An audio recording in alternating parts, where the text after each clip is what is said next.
ముఖ్యమంత్రి పదవి యొక్క గౌరవాన్ని రేవంత్ రెడ్డి దిగజార్చారని మాజీ మంత్రి బీఆర్ఎస్ నేత జగదీష్ రెడ్డి తీవ్ర వ్యాఖ్యలు చేశారు.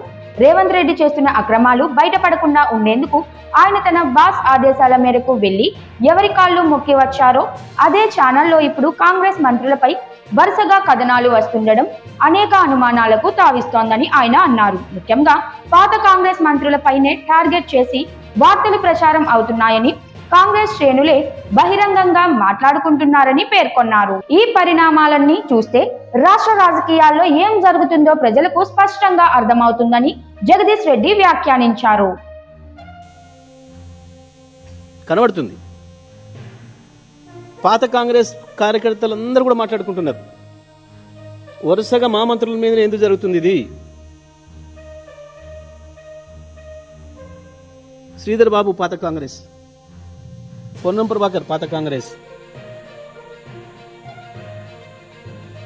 వెంకటరెడ్డి పాత కాంగ్రెస్, బట్టి విక్రమార్క పాత కాంగ్రెస్, వరుసగా పాత కాంగ్రెస్ మంత్రుల మీదనే వస్తున్నాయి. ఎందుకు వస్తున్నాయి? ఏం జరగబోతుంది రేపు భవిష్యత్తు? చాలా స్పష్టంగా కనబడుతుంది. Revanth Reddy to Modi via Babu, via Babu. ఇలా ఖమ్మంలో కనబడ్డది నీ భాగవతం. చాలా స్పష్టంగా తెలుగుదేశం జెండాలు పెట్టుకొని నీ కాంగ్రెస్ సభలో ఏమని విజ్ఞప్తి చేస్తాడు? తెలుగుదేశంని ఖతం చేసిన కేసీఆర్ను పాత్ర పెట్టాలి. బిడ్డ రేవంత్, నీ బాబు చంద్రబాబు ఇట్నే ప్రగల్భాలు పలికి పత్తా లేకుండా పోయింది తెలంగాణ నుంచి. తెలంగాణలో పాత్ర పెట్టిన ప్రజలు నీ బాబును, నీ పార్టీని.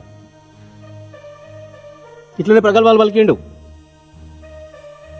ఎక్కడుంటుంది తెలంగాణ? మగల పుట్టింది పుబ్బలబోతుంది.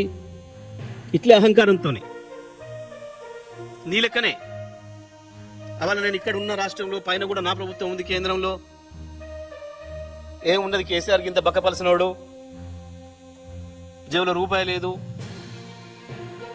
ఒంటి మీద చిటికాడు కండ లేదు, ఉత్తనే ఉఫ్ఫని ఉత్తా కలలుగా అన్నాడు నీ బాబు. కానీ ఇలా నువ్వే చెప్తున్నావు నీ మాటలతోనే. పాతాళ లోకంలో పాత రేషన్ ప్రజలు, తెలంగాణ ప్రజలు. కేసీఆర్ రాజకీయంగా ఎదుర్కొన్నాడు, చంద్రబాబు పారిశీలితను ఎదుర్కొన్నాడు. ఇలా చెత్తబాగుడు బాగలే. నేను పాత్ర పెడతాను ఎప్పుడు అనలే.